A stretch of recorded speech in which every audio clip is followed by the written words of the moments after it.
Hi guys, I hope you find this video helpful. From last week's comment, so most of the students say that the paper is relatively easy. So I do expect the P4 paper to be harder. And also one more thing to take note is that the weightage for P4 will determine your final score because the weightage for it is higher. So try your best to do as much practice as possible, read the question carefully. Okay, at the moment when I upload this video, there's no marking scheme. Okay, so if you notice any problem with the solution guide that I posted, feel free to comment in the comment section so that we can run a discussion and make amendment to it. I wish you all the best in your exam, so stay tuned for more.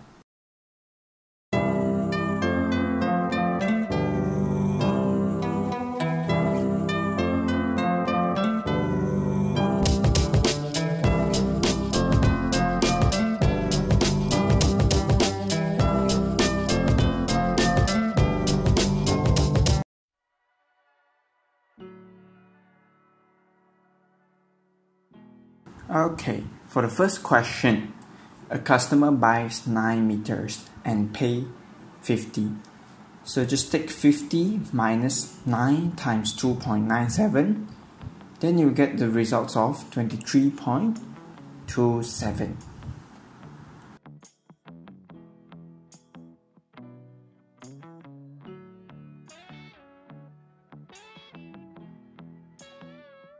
Whereby for question 2, the selling price of 2.97 is actually an increase of 8% on the cost price. So cost price times 108% equals to 2.97. So you do the shifting, then you actually get 2.75.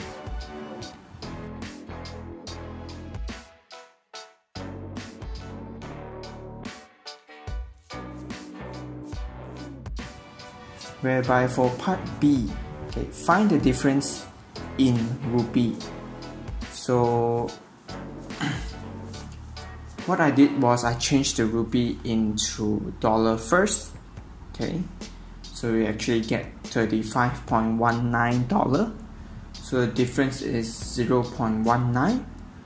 So do not multiply the 0.19 into 0.0153 again. You're required to divide it, then you will get 12.4 rupees.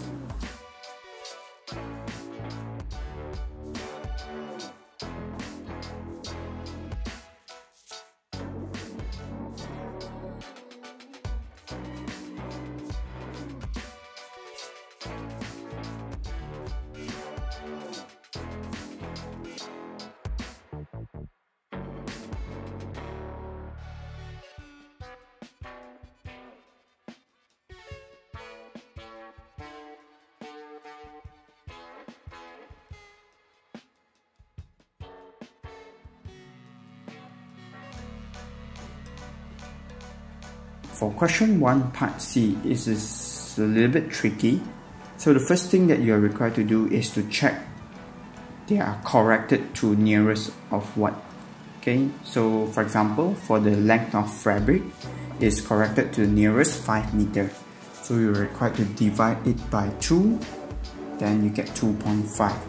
Whereby for dress length, you're required to divide 1 meter by 2, you get 0.5 meter.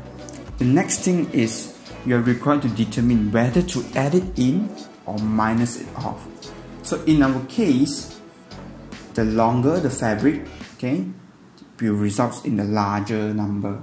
So in our case, 600 we are required to plus 2.5.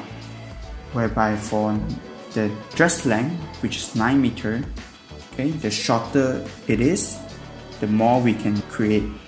So you're required to minus 0.5 to it, get 70.88. So you're required to round it down. So for the question 2 part A, I use cosine rule for this to identify AD first. Then I squared the results to get the area. So alternatively, you can actually find you can actually split the square into two triangles, okay, which either you join AC together or DB together, okay, because by doing that you actually identify the base of the triangle, and the height is simply from the center to B or D. So your results will be 2 bracket 1/2 times 16 times 8. Then you will end up with 128 as well.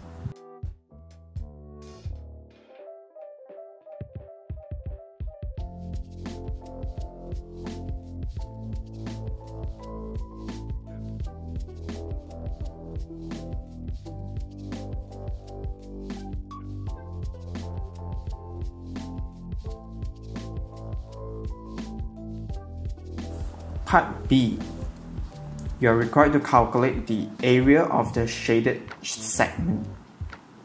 Okay, so two things you are required to do is to take 90/360 times pi times 8 square.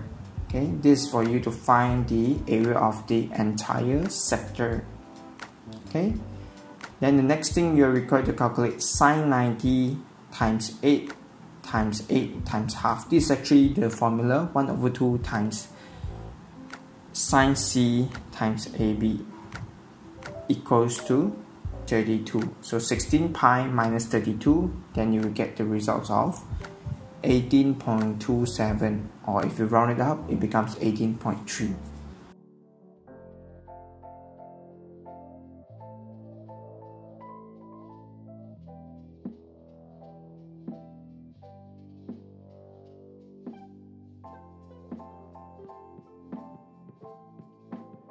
Calculate the perimeter of the shaded segment.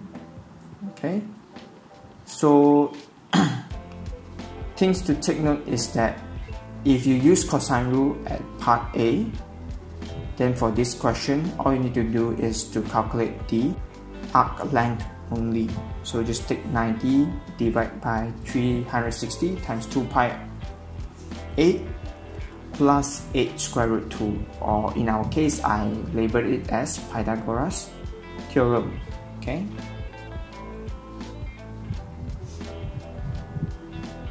so you add it up, then you get 23.88.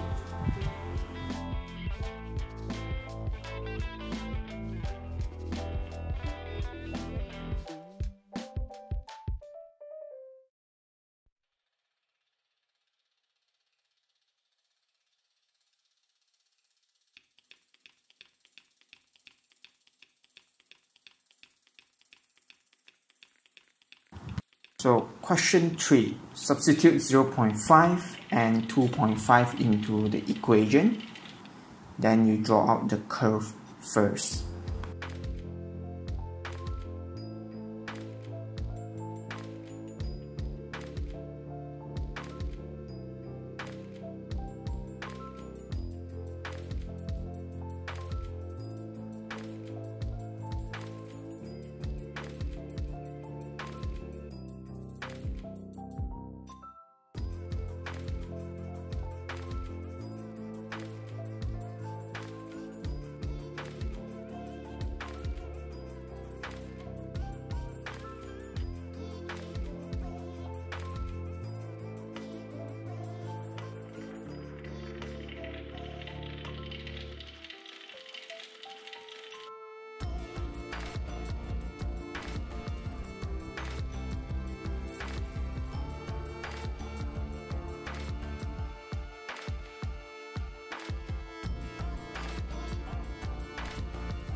So after you have done it, okay, then let's look at question C.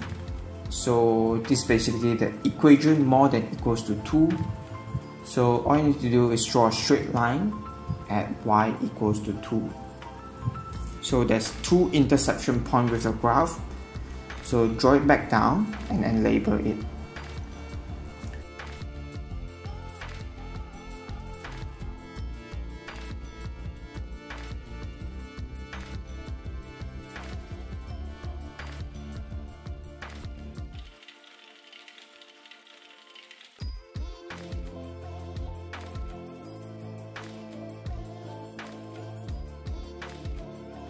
Question D is the trickier ones, okay?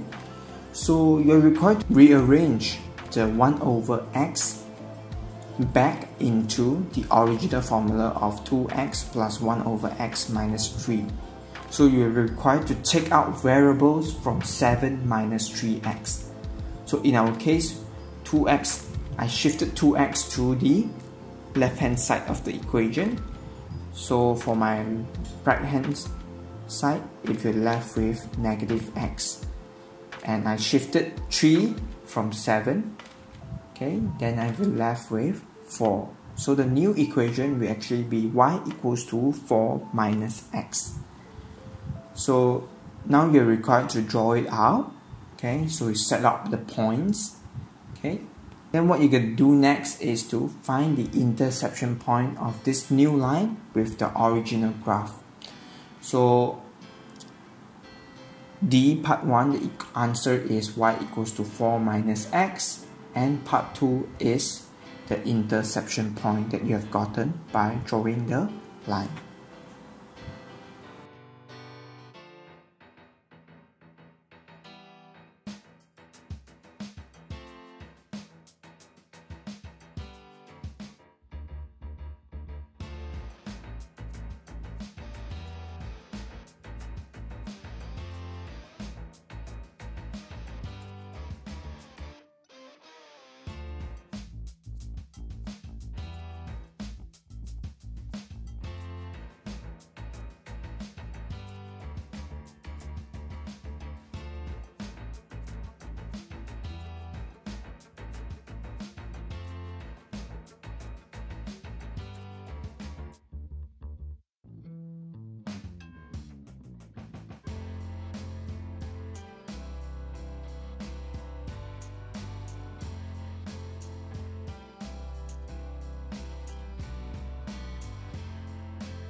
So for question 4a, okay, rearrange it, okay, you get t squared equals to k minus s, then you square root k minus s, okay. So for b, you're using a squared minus b squared again, then you get x plus 5, x minus 5.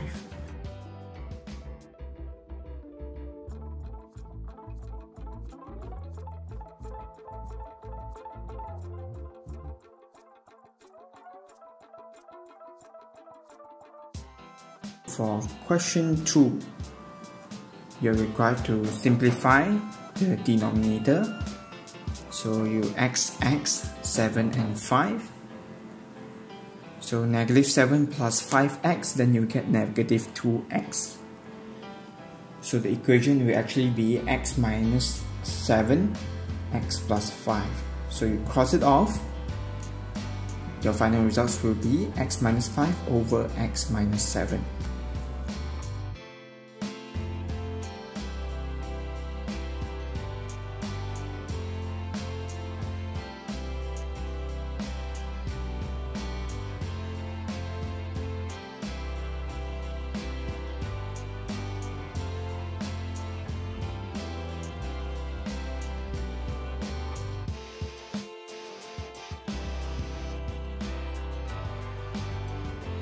Part C, this is actually some algebra workings.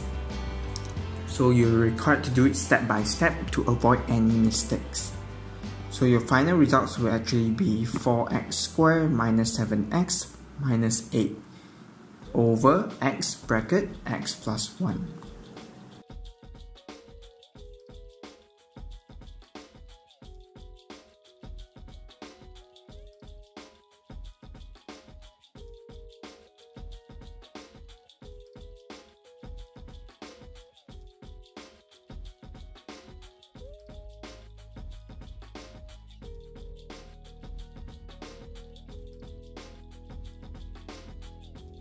For question 4 part D, you're required to separate it into two inequalities. So the first one goes by 18 minus 2n less than 6n.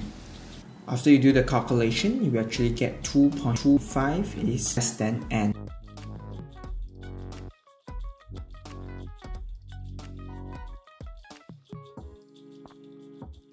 Whereby the next equation is 6n less than equals to 30 plus n. So you get n is actually less than 6. So the key thing here is integer, which means it should be a whole number. So in our case, it will be 3, 4, 5, 6.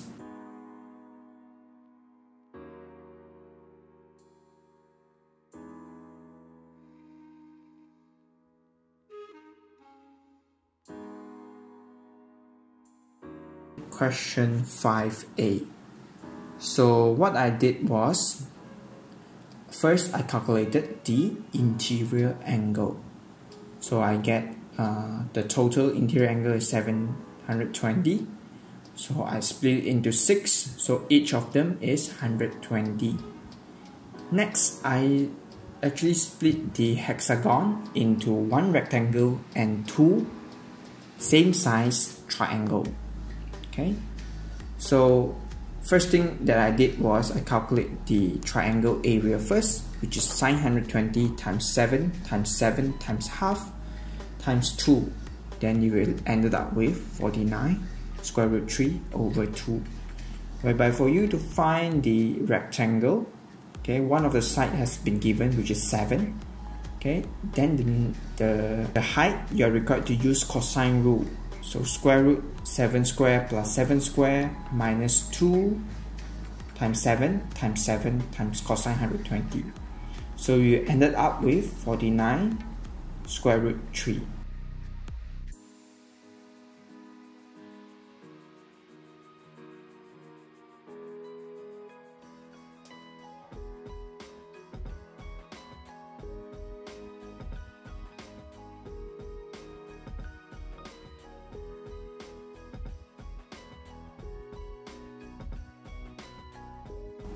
So for you to calculate the volume, simply add the two things that we have gotten earlier together times the height of this prism.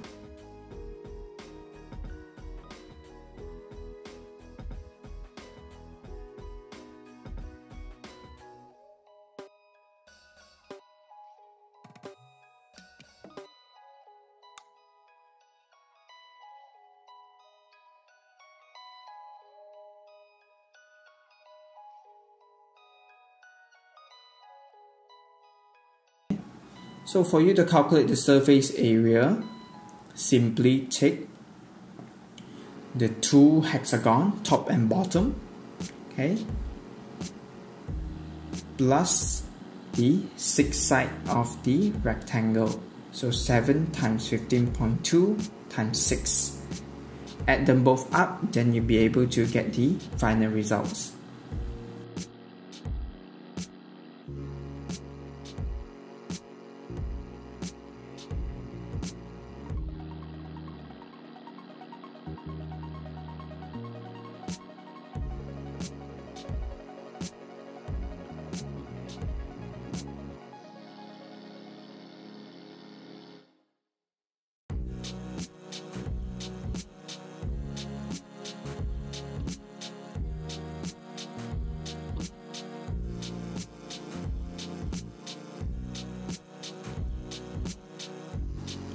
Whereby for part B, okay, another solid metal prism with a volume of 500 cm cube.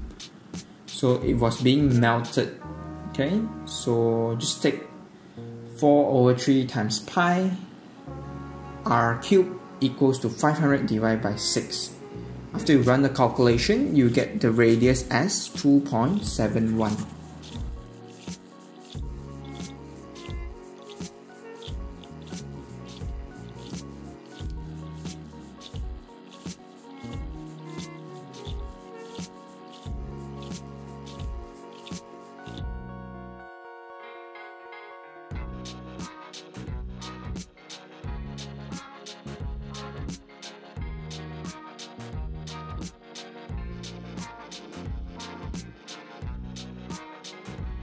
Question 6. First sentence says more gold balloon than silver balloon, which means y is more than x. At least 15 silver balloon, so x is more than equals to 15. Less than 50 gold balloons, y is less than 50. A total of no more than 70 balloons, which means it can be 70 at maximum.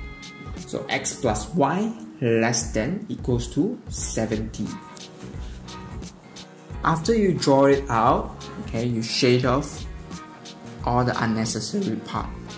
If all the line is in solid, then we will be assessing the corner of it. Okay, however, the line is y less than 50 and y more than x.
Okay, so the final answer should actually be 21 and 49. Okay, so you substitute it back down here to run the calculation, then you actually get 189 as the final results.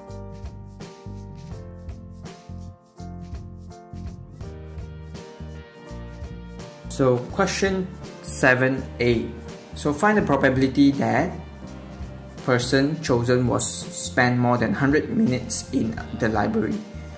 So the part that's more than 100 will be 9 over 160 people. Okay, so for you to calculate the mean, okay, simply find the midpoint of the time first, then multiply it by each other, divide by 160 to get the final results of 58.125.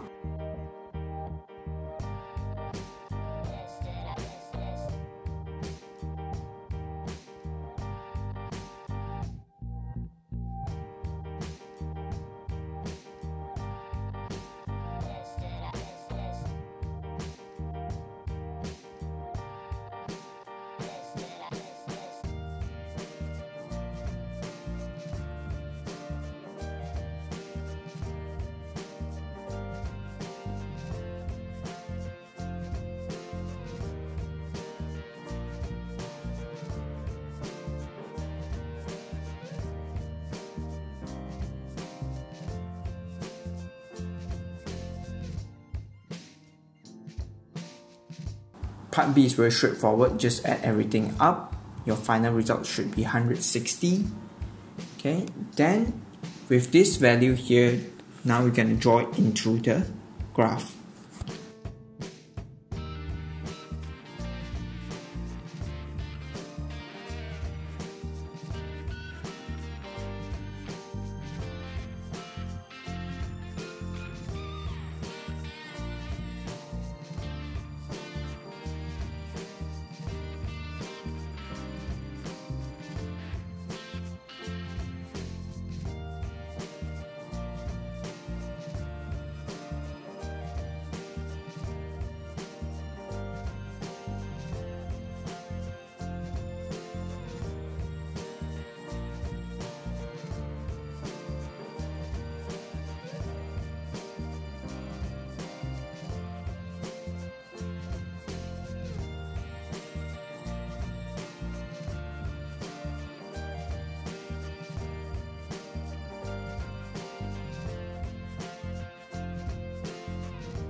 Okay, so after we have drawn it out, so part D, number 1, median. So when it is 50% times 160, then it's referring to 80. So you draw down from 80, then you find that the median time is actually 58 minutes.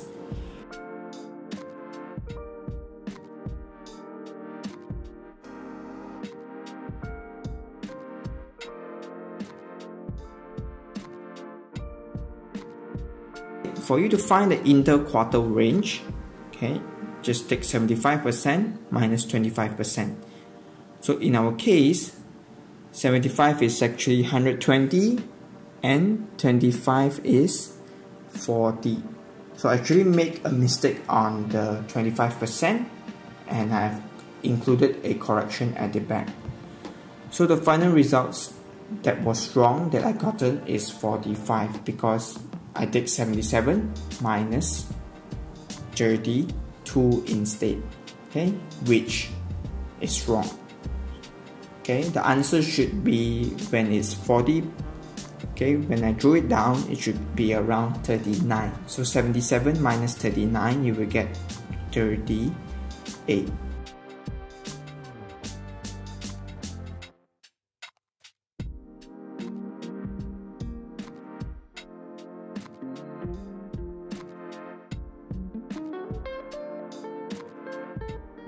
For you to find the 90th percentile, just take 160 times 90% equals to 144.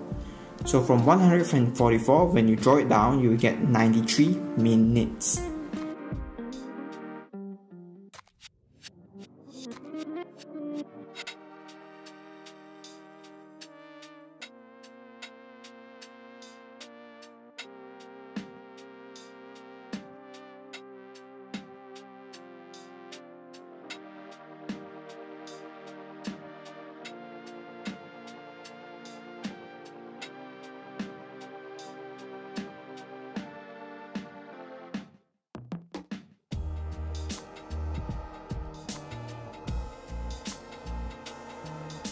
The numbers of people who spend more than 30 minutes in the library. So from the minutes, which is X, okay, you drew it up, then you will find that it's actually 26 people. Okay, so just take 160 minus 26, then you get the final results of 134.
Question 8.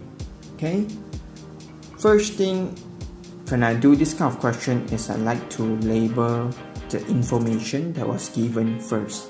Okay, so it says that the bearing of L from M is 201. Okay, so I draw a straight line down. I notice that it's actually 180 and the balance is 201 minus 180, then you get 21. Okay, the next thing that I did was the bearing of M from P is 127, which means 180 minus 127, then I will get 53. Okay, so angle LPM, which will be 21 plus 53 equals to 74. Okay, then The interior angle of a triangle is 180. So angle PLM equals to 180 minus 74 minus 42. Then I will get 64. After I labeled it down, then only I approach the question. So the question asks us to use sine rule to find LM. Okay. So since that I've already gotten the angle LPM, okay, then I'm able to use sine rule to find the results. Okay, simply take sine PML, which is sine 42 over 248, then sine 74 over LM. So the final equation will actually, the final answer will actually be 356.27. Okay, so a ship sails directly from L to P. Okay, calculate the shortest distance from M to LP. So you just draw a line that touches LP. So the things you need to take note is this line actually equals to 90 degrees. Okay, so since that we have the LM already and we have the angle BLM, then we are able to use sine, okay, which is referring to the opposite and hypotenuse, to find the height of this, or distance of M to LP. So you run the calculation, then you will get 320.21 kilometers.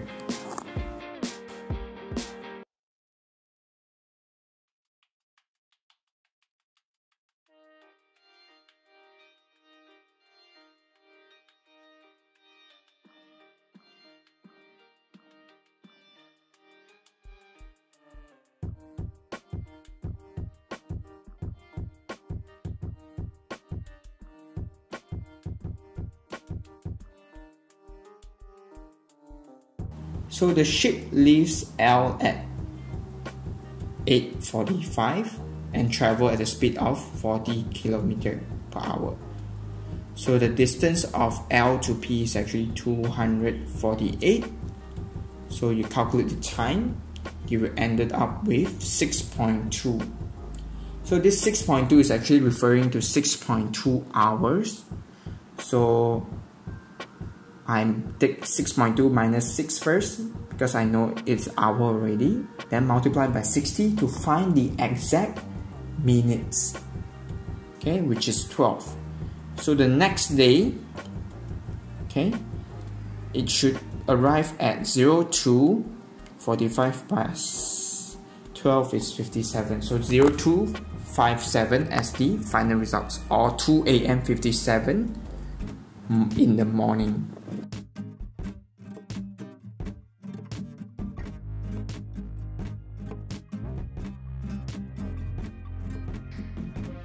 So question 9, part A. Magnitude, basically it's similar to Pythagoras theorem. So you just take -1 square plus 7 square, okay, then you will get square root 50, which translate into 5 square root 2 or 7.07. Okay, and then for the next thing, the determinant equals to 24. So it's 6 times m minus 5 times 2m. So -4m equals to 24. M is -6.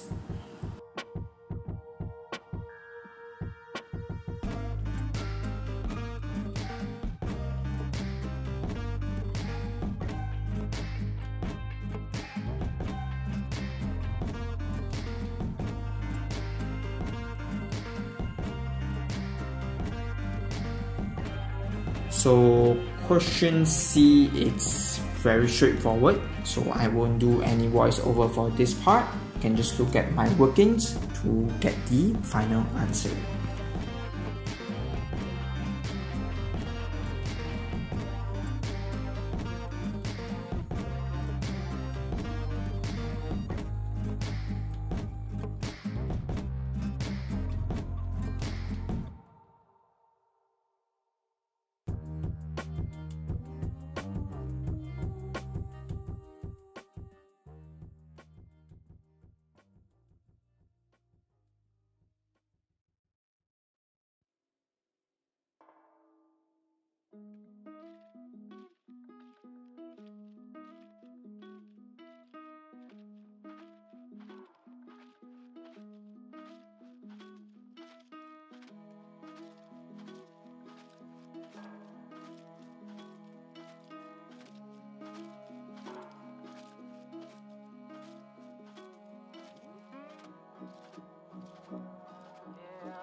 Okay, for you to calculate 10a, okay, this is actually the distance.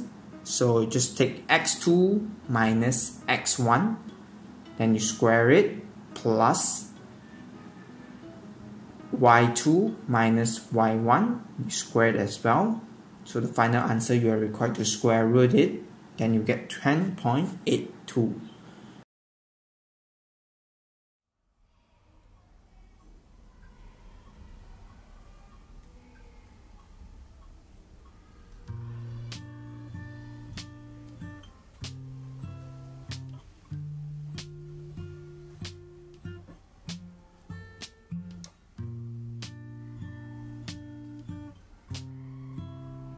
Okay, for you to calculate the midpoint, okay, so just take 10 plus 2 divided by 2, 12 minus 4 divided by 2. So 10 plus 2 is 12, 12 divided by 2 is 6. So I actually made a mistake in the video, okay, because I take 12 plus 4 instead. Okay, so after I do the correction, you will get the final answer of 6, 4. And then for you to calculate the gradient, so y2 minus y1, x2 minus x1, so the gradient is actually equals to 2.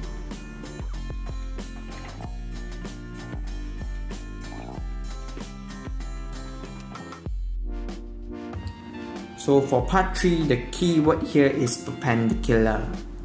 Okay, so you need to take the gradient of the new times gradient of the old line equals to -1. So the new line's gradient will actually be -1/2.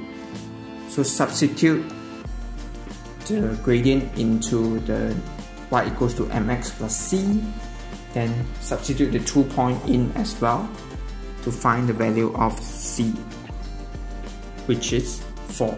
So the final equation will actually be y equals to 1/2 times x plus 4.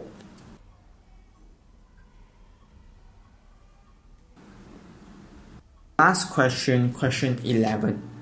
So for this question, okay, you can identify that sequence C is really odd because the difference is not consistent.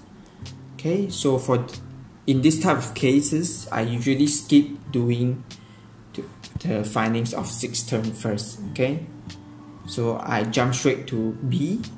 Okay, so sequence A is a quadratic sequences, so I label 2 rows of the difference and I check the last row whether the bottom part is the same.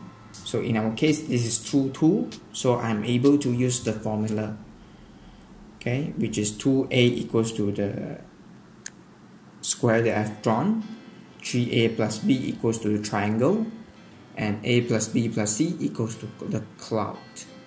Okay, so you are required to simplify and factorize it if it's possible. So in our case, the final results will actually be n minus 1 bracket square.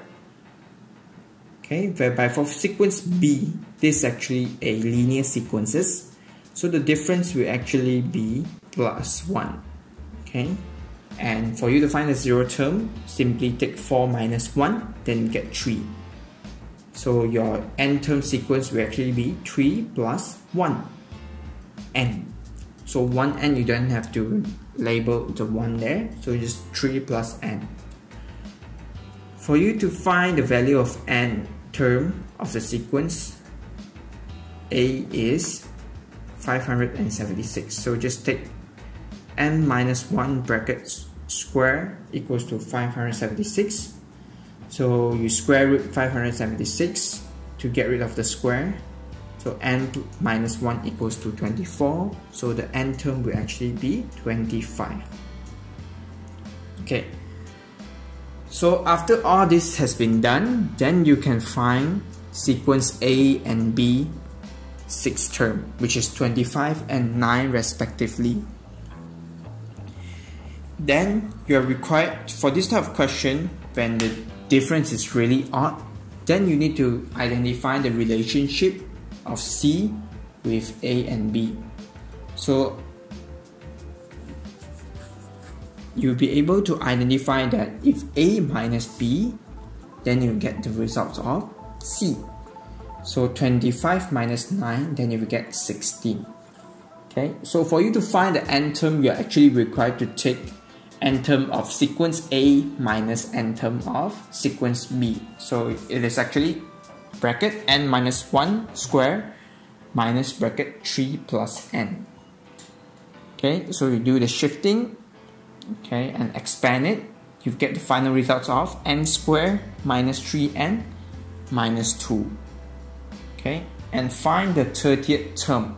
So simply substitute the 30th into nth position, then you get 30 square minus 3 times 30 minus 2, which is 808.